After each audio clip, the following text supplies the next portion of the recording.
This is Aj McGinty, and you're listening to Bears Beyond the Gate. Enjoy. And he's going to score Bristol's third try. What a try. Great play by Augustine Pichot. And Bristol have made a bit of history, winning the European Challenge Cup for the first time ever. And Bristol have won. They won the local derby.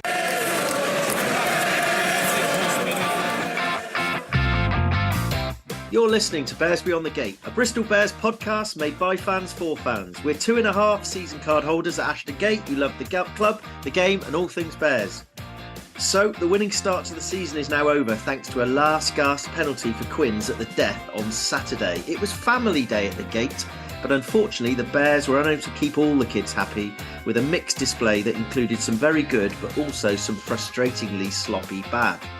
Ultimately, we were the architects of our own downfall, and poor decision-making under pressure, and sometimes not under pressure at all, came back to haunt us.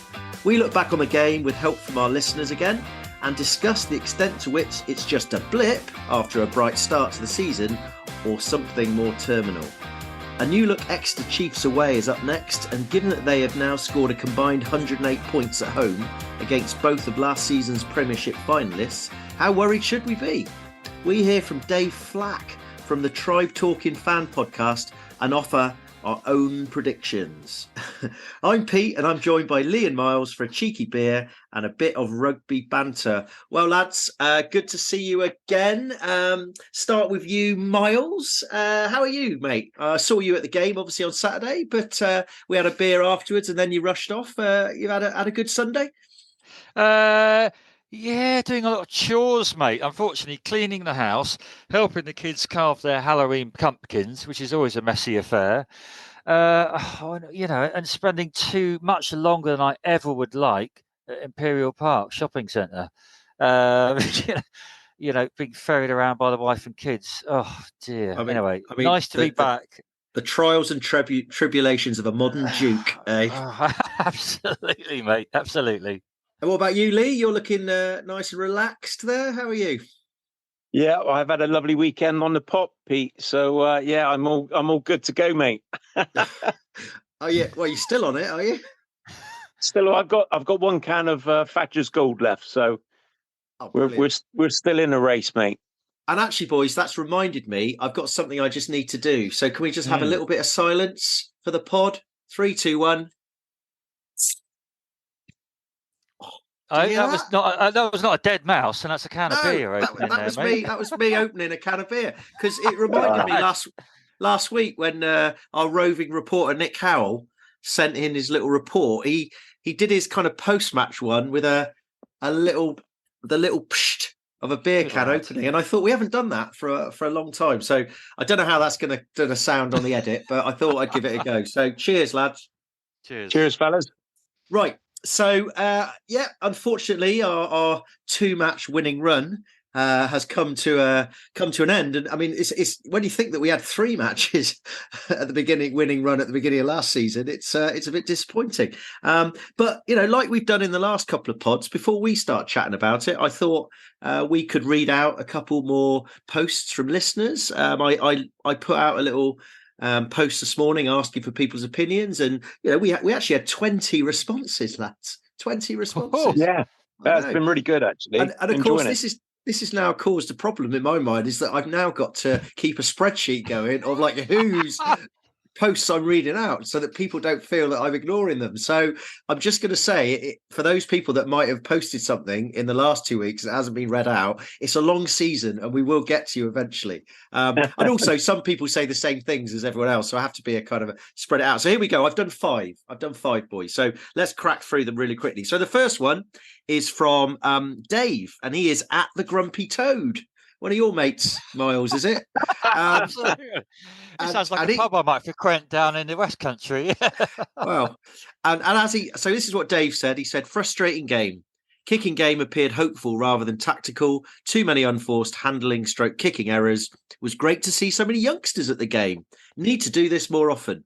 The pyros at the start were pretty cool. Come back to that later. Okay, next one. Well, after his appearance as the pod's very own Alan Wicker last week, Nick Howell has been on the post. And I thought, well, it's only fair to reward him that we ought to read out his post. But it's quite a harsh one, boys. So here we go. He said, 3 points lost due to errors by individuals that should know better. Sheedy and Randall kicking ball dead multiple times. Well, when we say multiple, it was 3 times. And wingers who only catch half the balls they're passed. I'd like to see Pat be ruthless and send an early message that it's not acceptable by dropping offenders. Whoa. Well, Nick, anyway, interesting. Next one is another long-time listener. This is Kate McCoy. And actually, me and Miles bumped into her in the concourse and we encouraged her to write something. So I think I feel obliged to read it out. She's written 2 as well. So I'll rattle through it. She said, 1 of 2 was always going to be tough. We didn't help ourselves and neither did the officials, in my opinion. JVR stood out for me and I think he's been a great addition to our team. Love to see the Vakatawa try. 2 of 2, great atmosphere and credit to the club and Ashton Gate. Only dampener, a very small number of Quins fans below us that brought a football atmosphere and were swearing at Bears fans, which was especially jarring given that there were loads of kids there. Hope it didn't ruin the experience for them. Up the Bears. And then she did actually put a PS and said, should stress that this was a very small minority of travelling Quins fans. Most were great fun as always. So maybe something we'll come back to. Next one, another long-time follower of ours, Marcus Watts. He says, tactical kicking in the first half went awry, with 3 going dead and gifting back possession of territory. Could have had 3 more tries, but final pass out wide needed to be much better in conditions. Should have taken 3 points near the end, as it would have forced Harlequins to score a try. He thought it was also a very harsh yellow for Jake. Thought he was bent at the knees, and the Harlequins player, who I think was Don Brandt, was at 45 degrees. Not every high collision equals an automatic card. The walk back to the car after the game just showed me how difficult the conditions had been. So fair enough. And then the final one is from Andy Naish, which is at 19AndyN70. I realise I forgot to say the handle of those other people. But anyway, here we go. Andy says, never thought we were going to lose, but a frustrating game. Slow start, handling errors, 2 differently brilliant tries and some good commitment.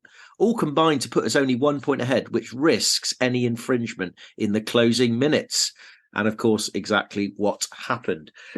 So there you go, boys. Some interesting comments there. It kind of touches on a few things that I guess we'll talk about. But before we do, maybe Miles, you and me were there live. What was your feeling immediately after the game? I mean, how did you feel? Because obviously it was disappointing. That kick went over. There was a kind of sense of inevitability about it. But how did you feel? It was disappointing. I mean, it's funny, isn't it, that obviously the last 2 wins we've got, I felt very flat. It's tough. I mean, it was a very close game throughout the entire match, and I think the guys who've really kindly tweeted in have nailed it on the head. We had opportunities. We could have been further ahead on the points table than needed to be if we'd kicked that last 3 points. Yeah, and going in against the side that were really tough physically, if we'd been there for the whole match, we needed to be more than a try scored ahead in the last sort of 10 minutes. And I thought we were going to squeeze a win in there, but you're right. Any infringement, they were really careful at the breakdown, Bristol. But yeah, that was a quite harsh yellow card for Jake Keenan, and inevitably that was our downfall. Yeah, I mean, I suppose the argument is that we shouldn't have been in a position that a yellow card, harsh or otherwise, could have given them the chance to win it. And I think somebody alluded earlier, alluded to it earlier, and obviously we were there at the time, that when we had a penalty, a kickable penalty, it was in their 22.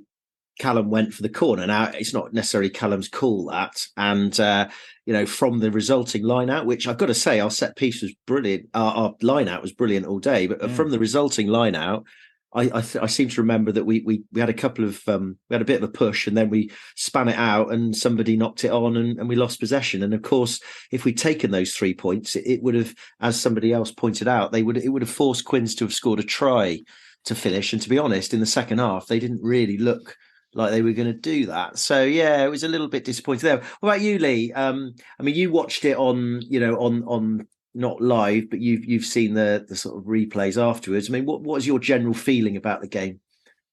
Yeah, I think for me, it kind of sums up. This is why I love the interaction that we have with the listeners, because, the comments that we had, which we're very grateful for, I just love the honesty of it. I mean, there was good points in there was bad points, but they kind of summarized everything that I was thinking myself. Ultimately, I just think it was, again, a bit frustrating.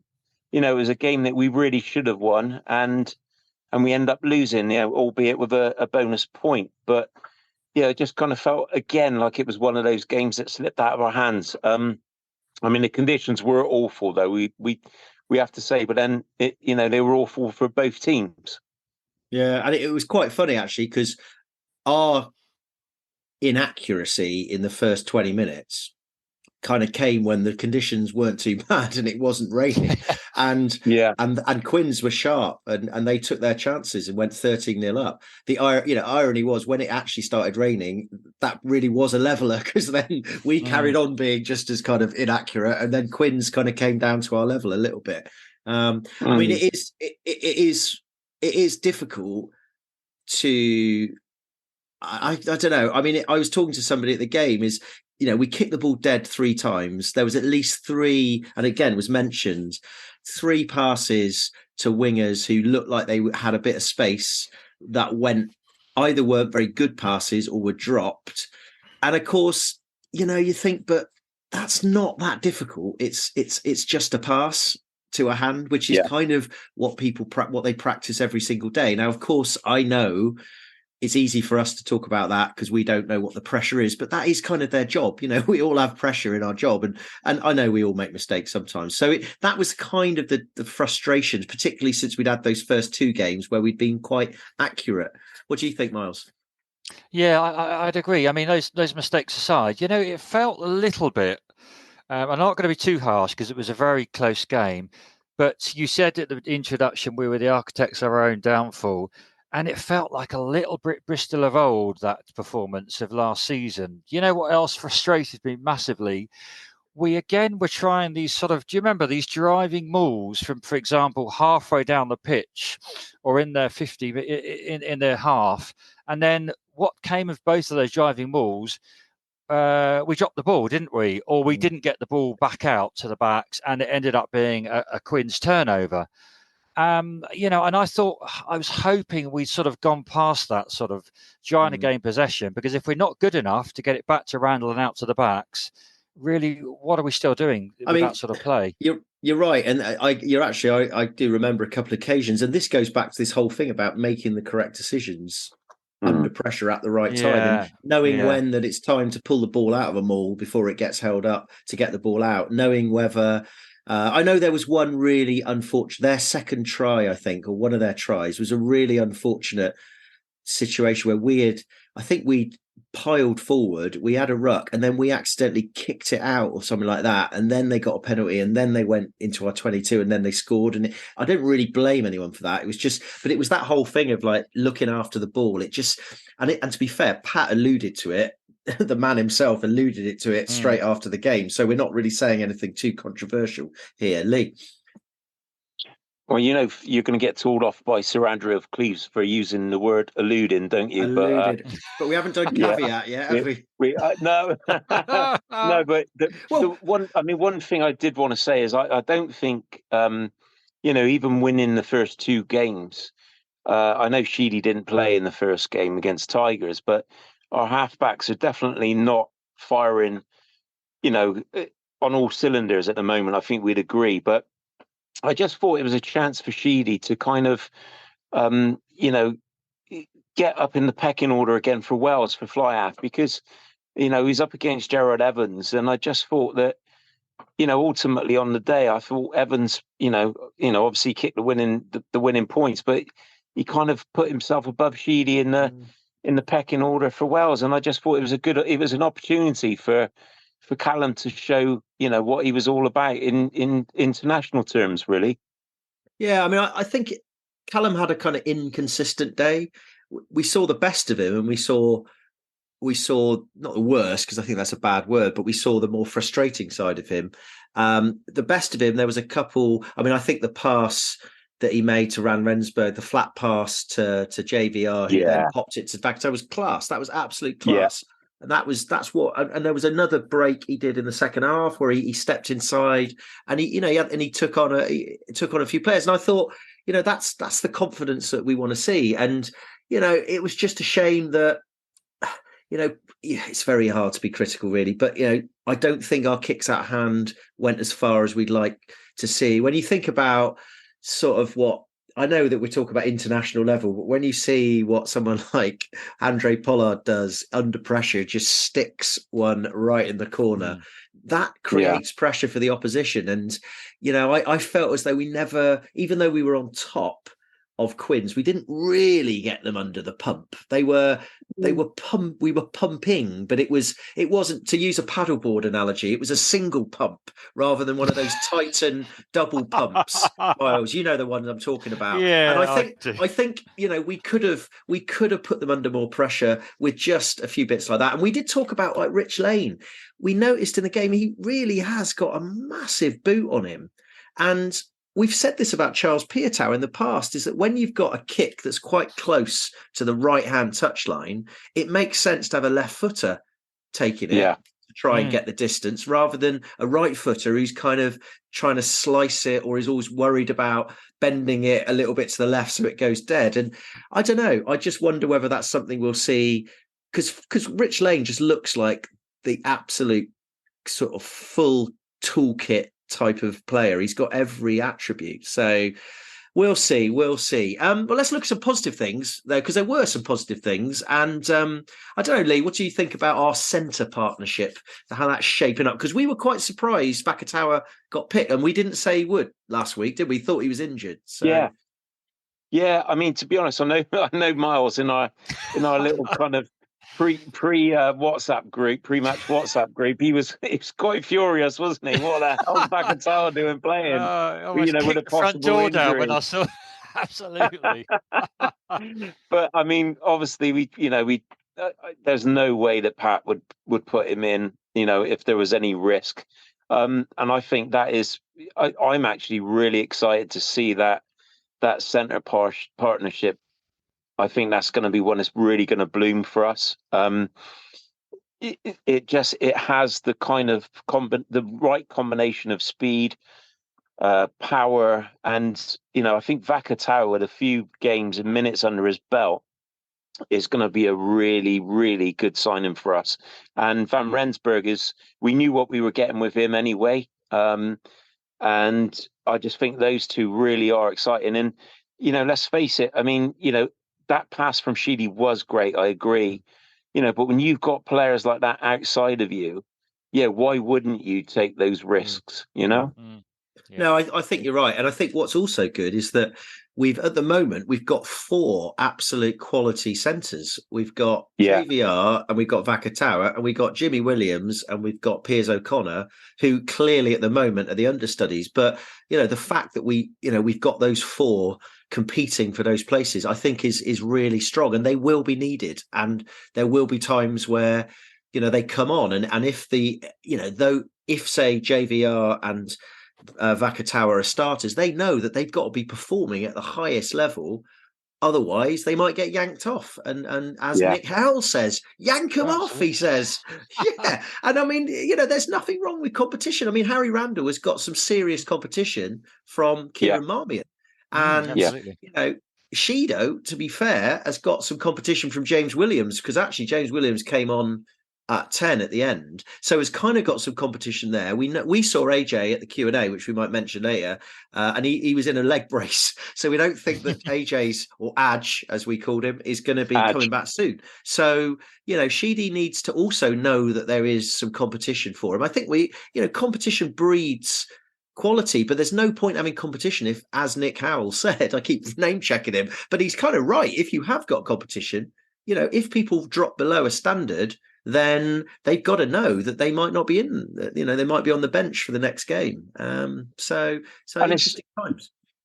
And it's also fair to point out that like, let's face it, Pat Lam has been ruthless in the past. So, I mean, he's, as all good coaches are, or can be. And so, I think that, if anyone is having an average day, then I think they should be worried, because we do seem to have now the replacements that can step in. Yeah, and I think I feel that our squad, albeit weaker on paper, I feel that we've got a hungrier, more balanced squad. And it was a real shame that we didn't win, because if we had won on Saturday like we should have done, we would be top and the confidence be flowing. But I do feel that it's we do have a squad that, okay, we'll take this loss on the chin, but it's not making me pessimistic about the next games to come, because I do feel we've got players who, people like Rich Lane, people like Jimmy Williams, people like, well, I've got to say, Jake and Max, and who are, mind you, have, again, both of them put in a big shift on Saturday. And I think that's partly to do with the slight concern about what we've got behind them in the front row, to be honest. But fair play to those two. I mean, they go from podcast studio to front row demons in seamless transition. So, yeah, I mean, that's good too. Yeah, Lee. Yeah, and also, I mean, we've got to remember, they've been backed up amazingly well by the second row. Batley and Dunn have been amazing. And the back row have just been phenomenal. I mean, we should make a big shout out to Fitzarden, coming in as captain for this season, and he really has been phenomenal, hasn't he? And I just love. I agree with you, Pete. I think we've got. It feels like we've got a team ethic, and the bonding seems much stronger, maybe, than it has been in previous seasons. And I feel that it was a narrow loss, albeit at home. But it was a narrow loss against, a very good side. And, I feel really quite confident in what this team can do this season. Yeah, and fair play to Quins. I mean, they came to play rugby, and before it started really raining, they were running everything. And we had kind of said that they had a kind of young centre partnership up against R2, and that they might struggle, and they were good. They were brave and fearless, and they were running the ball, and they were stretching us. And really, in the end, it was our kind of pack that got problem solved and got back on top and dragged us back into the game. But fair play to Quins. It was a good spectacle. It was a good game of rugby, even when the rain came and there was the inevitable a bit of kick in and stuff. I really enjoyed the game, I've got to say, and it was a shame. Well, I think we've done most of it. There's a couple of things, though, Miles, because I think based on being there's a couple of points I wanted just to say, a couple of things that came up in the game that maybe one or two people that weren't there might like to hear about. The first one was cheers cam. Miles, I forgot about this. Yeah, Absolutely. What do you want to explain Yeah. Well, I will, because I was gobsmacked. Well, for the first couple of games, or actually, let me say, the only game at home, it harped back to Simbacam years, of which we groaned about, and many a goat had been, sent to pasture about this one, hadn't it? The fact that the Lion King hasn't shown in Bristol since the 18th century. Now then, the weekend we had cheers cam, and it just celebrated people enjoying their beer at the rugby, saying cheers to the camera. Now, we did feel that they could have gone a little bit further and maybe actually plugged the old-fashioned, the cheers theme tune. Theme tune would have been brilliant. It would But have we been thought brilliant, there might have but- been copyright issues with that. Yeah, absolutely. So we hope to see Cheers Cam again, and maybe over in the south, in the Dolman, where there's a lot more people cheersing than others. Yeah, there's a lot. I mean, the only thing I would say about the introduction of Cheers Cam, which is quite grown up, and there are a lot of grown Yeah, ups. it was a family day. But it wasn't was family day, so you thought the one time that Simba Cam might have been appropriate. Yeah. But anyway, let's leave it at that. We like Cheers Cam. It only came on once, didn't it? Which kind of shows how good the game was, because there weren't that many breaks in it. So that was that. The other thing that was, and I can't think of another word because I haven't got my thesaurus. So the other thing that was alluded to at the beginning was the fireworks. Now, we have been banging on about the fireworks since the firework Pyrogate. Pyrogate last year, the firework unspectacular, and about the fact that they were on top of the dolmen and blah blah blah. Anyway, we were the teams are running out, and we're quite excited because there'd been quite a big vibe in there'd been like some heavy techno as we came out, and it really felt like a party atmosphere. Miles was like up and down off his seat. He couldn't stop. He was like, I was putting pictures on Instagram left, right, and centre. He was Instagramming live. And anyway, the teams come out. We're just about to start, and this massive explosion goes off in front of the dolmen, and about 5 huge fireworks just go off like that. And I'm not joking. There were blokes like horizontal getting given CPR because it was the wrong stand for that to happen, because you've got all these middle-aged men with perhaps with pacemakers, coronary issues and pacemakers. But the point was, we were blown away, almost quite literally, by it. But then this kind of cloud of smoke hung around the dolmen for about 10 minutes. We couldn't see what was going on. I mean, do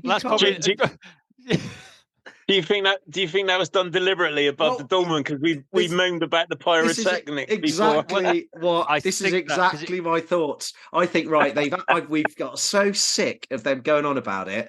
We're going to put these extra special heavy smoke fireworks right in front of it and create a barrier for 10 minutes. And it's a shame we didn't go on for the first 20 minutes where Quins had 90% possession. I know. But anyway, it was good. Some people thought it was a health risk. Some people thought it was quality from the club, and I think it was quality from the club, and it fitted in nicely to the kind of whole atmosphere, which I thought was really good. There were only 15,000 again. It was a Saturday afternoon one, so that may be one of the reasons. But yeah, fair play. Well, boys, I think we may as well move on from that, because I think we've covered most of the points. As we said, it was a shame that we didn't win, particularly when you see that our next run of games is Chiefs away, Sale at home, Bath away, Saracens away, and then Gloucester at home. And you think actually you could do with making sure you win your home games, but these things happen. But obviously the next game is Exeter away. But before we do that, I need to do my mid-pod promotion, boys. I've just remembered. So if we're ready, here we go. You're listening to Bears Beyond the Gate. If you like what you hear, then leave us a review, particularly on Apple Podcasts.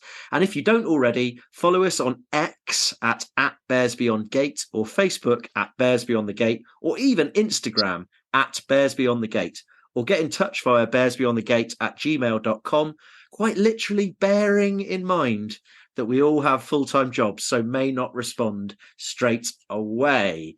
And you'll see, Miles, that I've now integrated the Instagram thing straight into the general thing without any sort of joke about it, because I do feel that Instagram is now part of our social media family, and that's that's a lot to do with you, and we may come back to that at the end of the pod. So anyway, we've got Exeter away next week, and of course, they've just won both of their home games, as we said at the beginning, by taking down both the finalists of last season. So it's going to be an interesting game. But before we talk about it, I managed to catch up with Dave Flak, who is one of the co-hosts of the Tribe Talking Exeter Chiefs fan podcast. And here's what he had to say. I'd be interested to start off to find out, how you feel the summer kind of restructure went for you.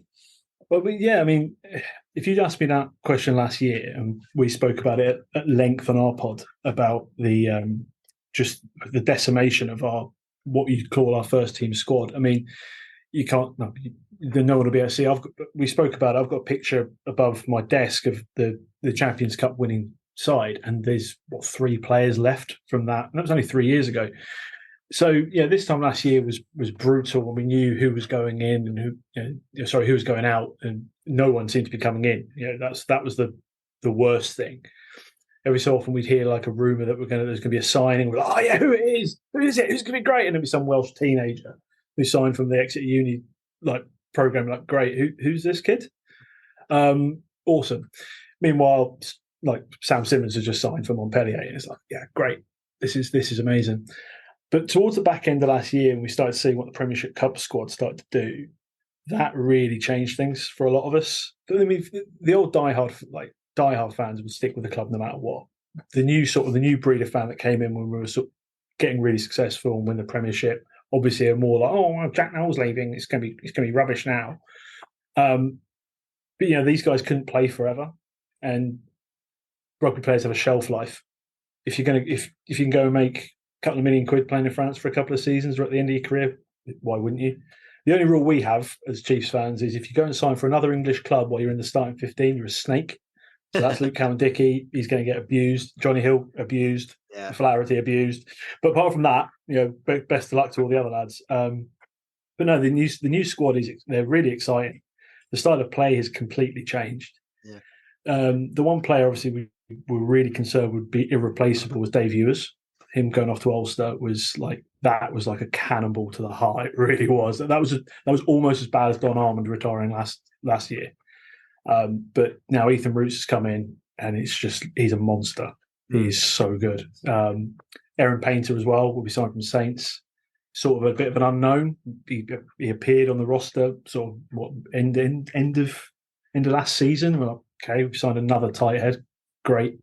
All our tight heads have been crap for the last couple of years, on and off. Schickling was great for a bit, and then he went. Then his powder got wet, and it was the end of him. And then Oscar Scott had to go, and now he was rubbish. And then Harry Williams left.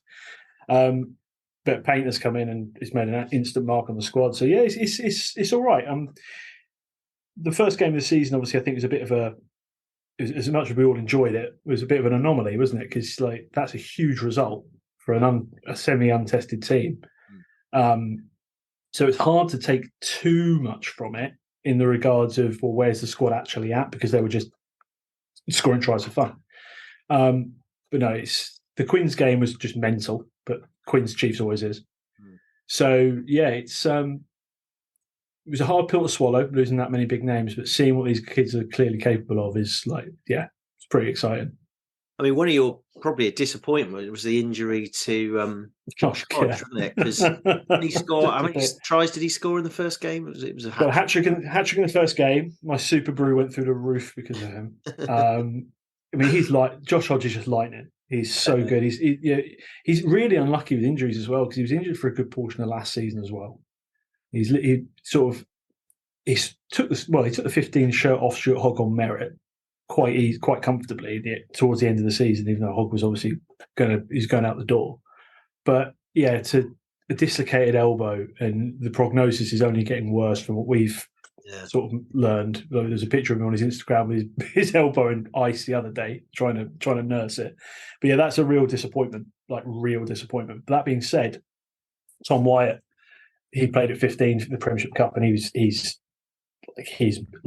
really exciting player. Like, great boot on him, great rugby brain, and he'll step anyone. So it's crap for Hodgie, it really is. But these things happen, don't they? Yeah. It would have been nice. Would have been nice if the challenge got looked at, but we won't talk about that. Well, I mean, yeah, I think all teams are going to worry about squad depth and injuries and stuff like that. Yeah. I mean, did you have any changes in your coaching staff at all? We brought in a scrum coach whose name escapes me, and that's what we needed. Really, the Chiefs scrum last season was an absolute joke. It was. We went backwards against everybody. That was what we noticed in the Premiership Cup sort of warm-up games, like almost like the extended pre-season we all had with the Premiership Cup kicking off early. It was the scrum was shoring up. So that's the big one. I will find his name for you because it's ignorant that I don't know it. But yeah, he's the big change. Apart from that, the main like body of coaches has remained the same as it always has. Baxter, the Oracle, has taken over again, and he's sort of taken the reins off Ali Heifer, because Ali was doing a bit of a job for us last year, but it wasn't going brilliant. Ross McMillan, that's his name, the scrum coach. He played for Bristol, actually. We love McMillan. We had your defence coach off you as well, didn't we? Yeah. Oh yeah. There was a lot of weird stuff went on there. Pat Lamb, definitely. But that's cool. So actually, it's quite interesting that Rob Baxter's kind of taken back charge and is now kind of overseeing some new exciting style of rugby. Well, that's what it looks like, because for a large portion of the season last year, Ali Heath was doing all the interviews, and if I heard the word learnings one more time after we've got stuffed, it's like the Twickenham game when Quins put 40 points on us. Oh, some learnings for the lads after. Shut up! What's learnings? Don't let them score 40 points. Shut up. But yeah, so that was part of it. But Baxter started doing more and more interviews, and I find it no coincidence that we win the Premiership Cup and Rob Baxter does the interview. It's like, he didn't get the England job, so he's back in charge. And I think everyone just went, nice. Rob's back. Mate, it's the next 10-year cycle. Exactly, the next dynasty. Yeah, I mean, so obviously we're here to talk about the game that's coming up, and we're actually speaking on Friday before the weekend the weekend we're playing. But we've got Sale first. We've got Quins tomorrow. You've got Sale. But just generally, before we think about the game next weekend, I mean, what do you personally think about Bristol as a club, as a Southwest rival? I'm just interested in your thoughts, if you could be honest.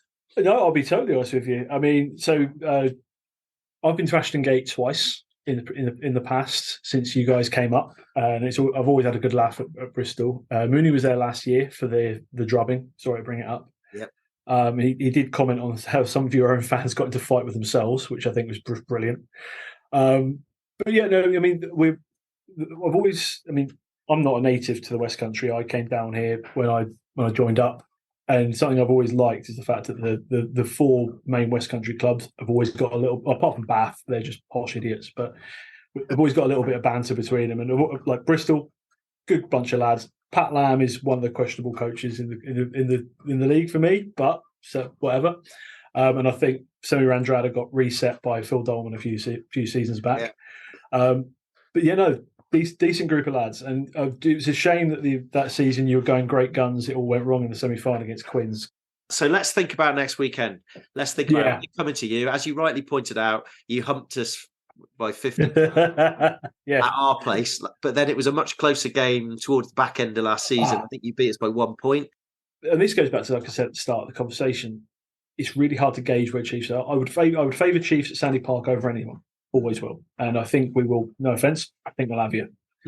But it'll be an interesting story when we come up to yours, because our away record last season, with only the exception of the trip to Ashton Gate, was absolutely abysmal.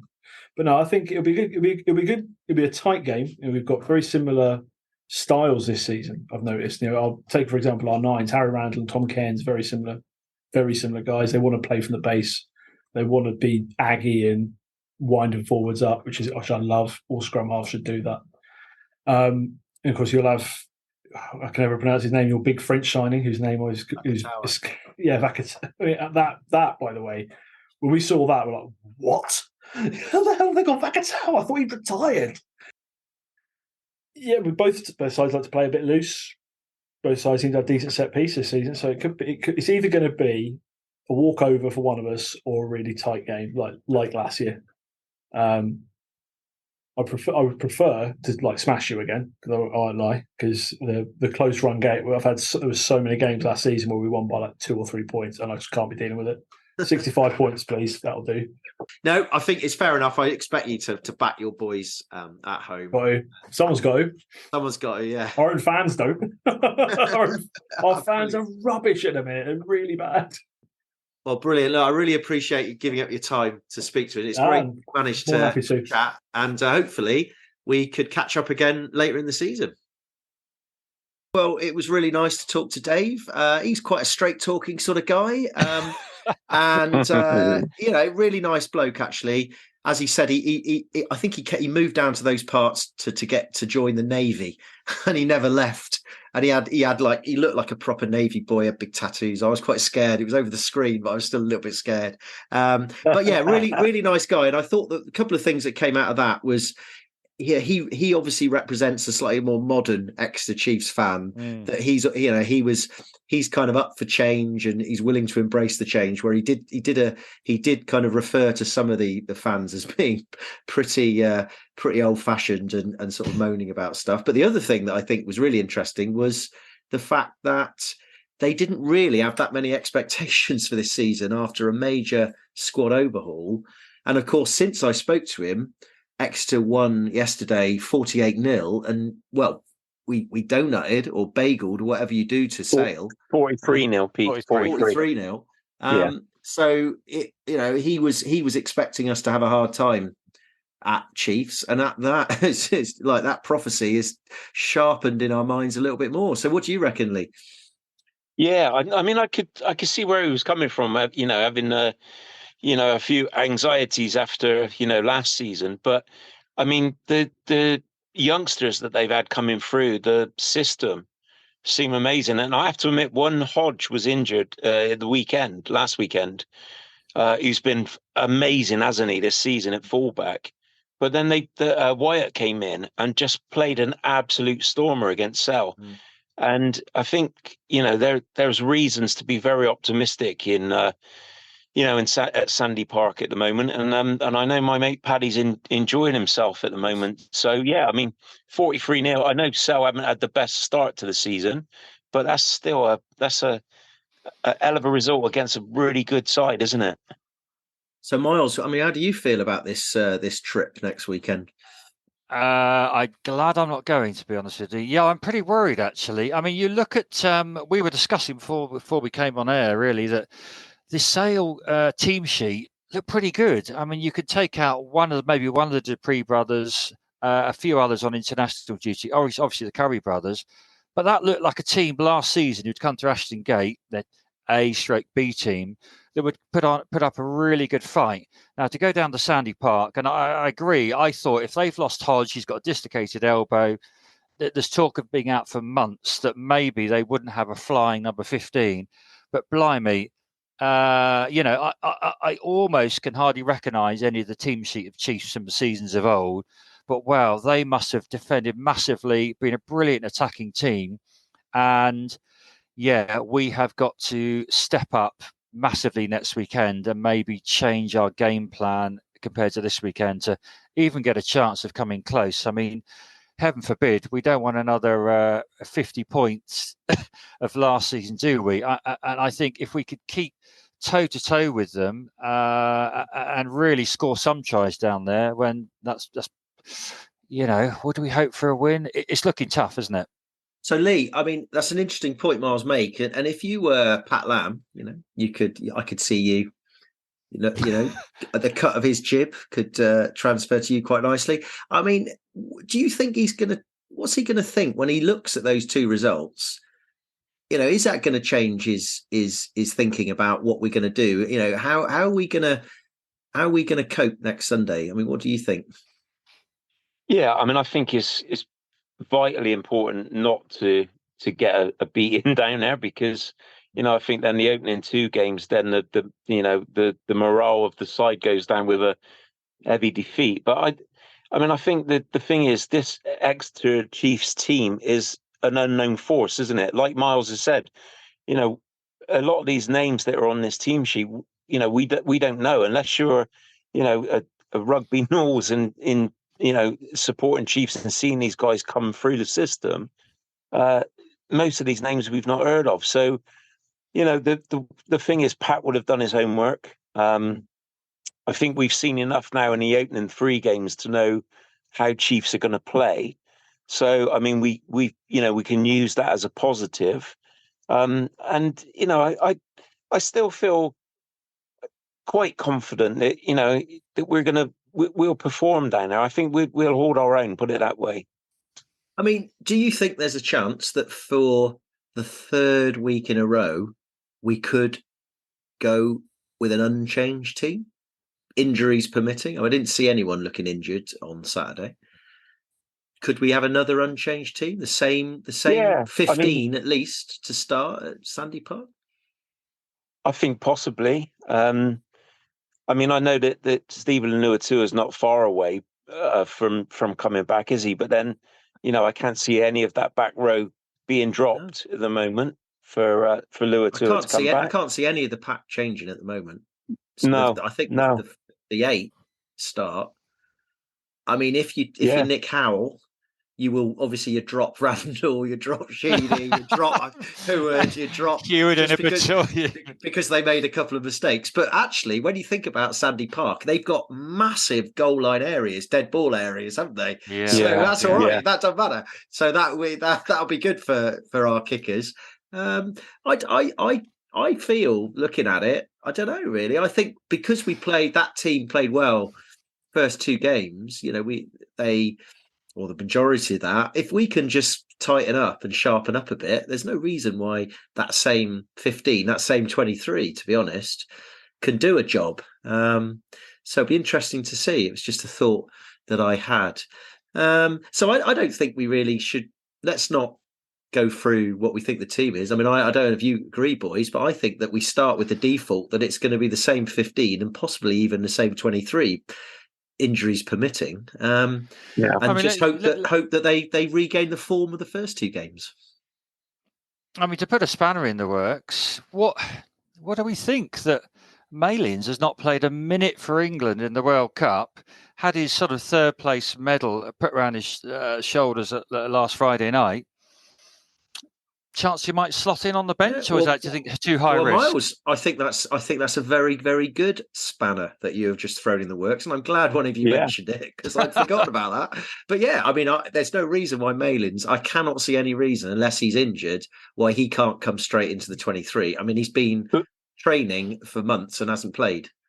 So would you bring him in at fullback there, or would you stick him on a wing, or Rich Lane goes to the wing instead of Heward? Maybe it's a difficult one because I don't like putting players out of position, and although Heward I suppose is slightly out of position, it's hard to say he should come in straight for Rich Lane. I'd say bench, but then can you push Piers O'Connor off the bench after he's done, because he covers the centre? You can't push Marmion off the bench. I can't think what other backs did we have. Jimmy Williams off the bench. It's tough on me. It's going to be a big absolutely call, and I think it will be interesting to see how that plays out. Possibly Heward might get sacrificed for him just because he's Max Malins has played his international winger, hasn't he? And he has played international wing, and Heward is club wing, even though they're both been playing out of position. So I think that's going to be an interesting one to see. So maybe your prophecy, your spanner might be right, Miles. your big spanner. Thrown it in the works. The works have just gone everywhere. So well done, mate. So, lads, I think that pretty much sorts out the weekend. But before we finish, we've just got 1 or 2 items on the any other business part of the agenda. So, Lee, I think we'll come to you first. You're our women's correspondent. Believe you have an update on the women's game and also a charity game that we were going to promote. Yes, we do. Yeah. Obviously, the women again were firing absolutely brilliant this weekend. They beat Sale Sharks 50 points to 7. I believe it was 8 tries. Congratulations to back row Manon Jones on her Player of the Match award. So we have now secured top spot in Pool A. So that was a fantastic result again for the girls. And also we meant to mention this last week, didn't we? But apologies, we did forget this one. But there's still plenty of time to get your tickets. So this is for, a charity which is close to our heart, Loose Heads. And that is, I should clarify, there's Loose Heads with a Z on the end. And there's a charity rugby match for the My Name's Doddy Foundation. And it's taking place at 7:30 on Friday, the 24th of November. It's at Shaftesbury Park. And you can get your tickets on looseheads.co.uk. again with a Z at the end, .co.uk/RUOK.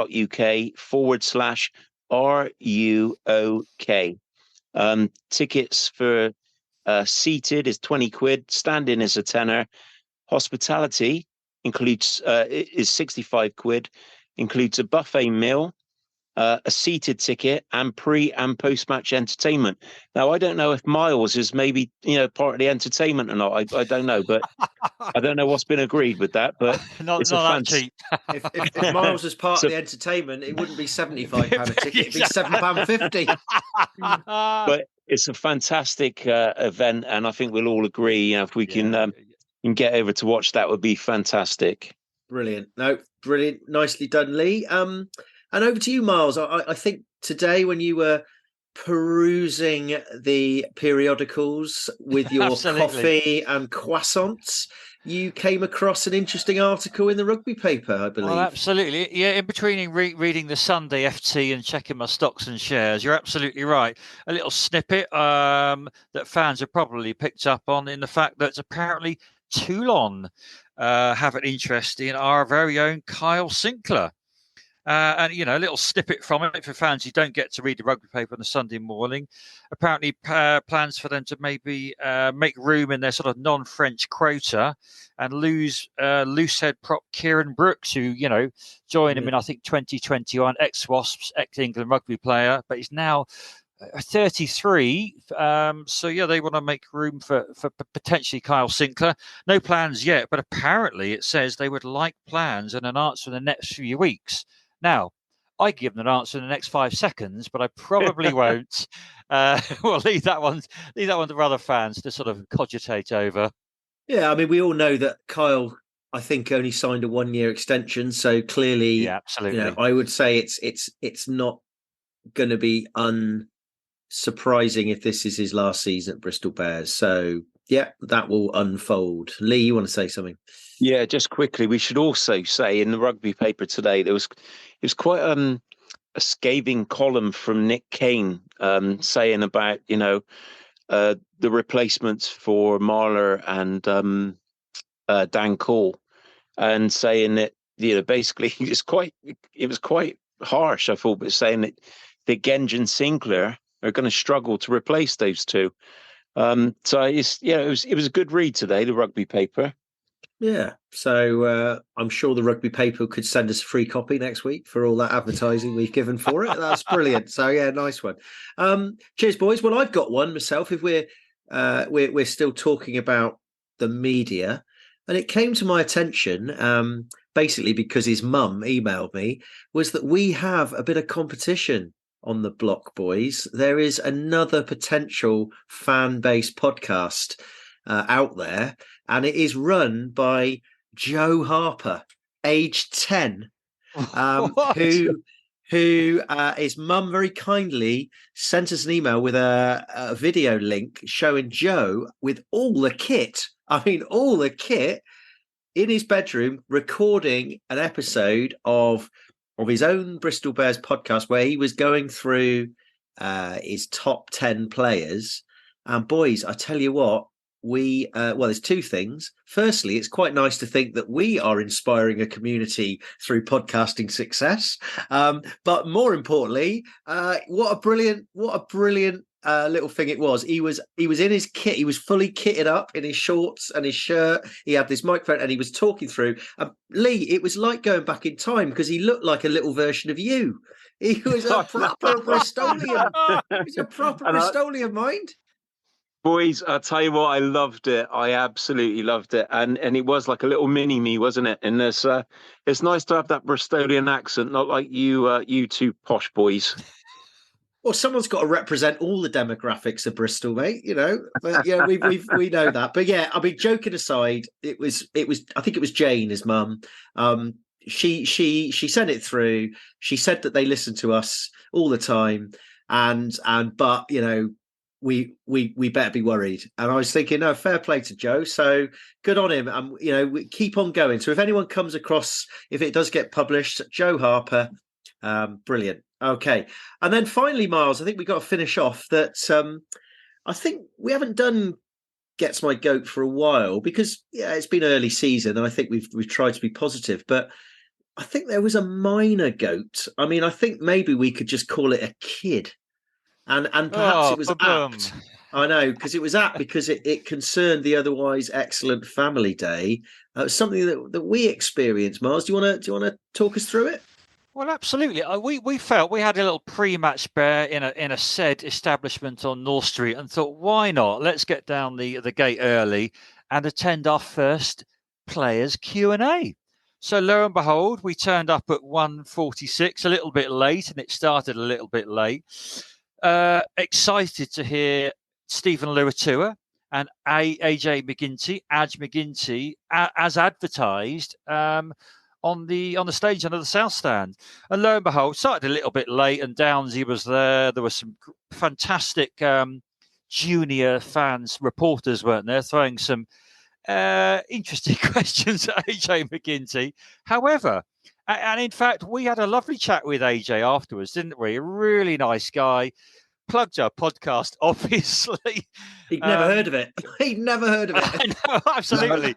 He'd heard a previous sale podcast, so we put him straight very quickly, said it was up there, well above them. Anyway, a little bit disappointed that there was no Stephen Luatua. You know, and actually we were a bit disappointed that there was nothing from Downsy. We don't mind if things change at the last minute. These things can happen, but no apology saying the reason why Big Steve wasn't there.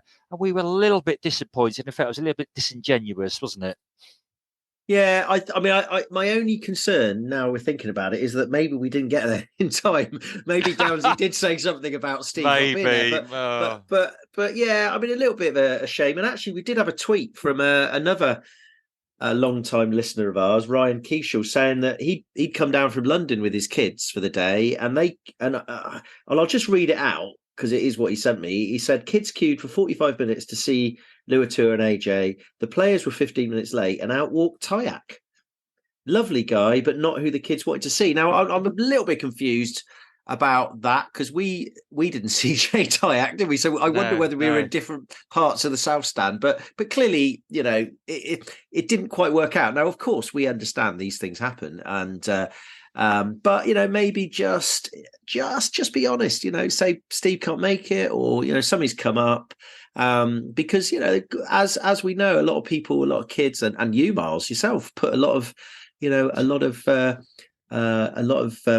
interest in these things, and I kind of can be quite disappointed. I mean, you were a bit disappointed afterwards. I had to take you off and buy you a consolatory Thatcher's Gold when Steve didn't turn up for you to take a picture of him. So just a tiny, it's not really a goat, boys, is it? As I say, it's more of a kid, but just a little, it was such a good day, and it was just perhaps just left a tiny sour taste in one or two people's minds. But hey, there we go. You know, we're always learning, aren't we, boys? Always learning.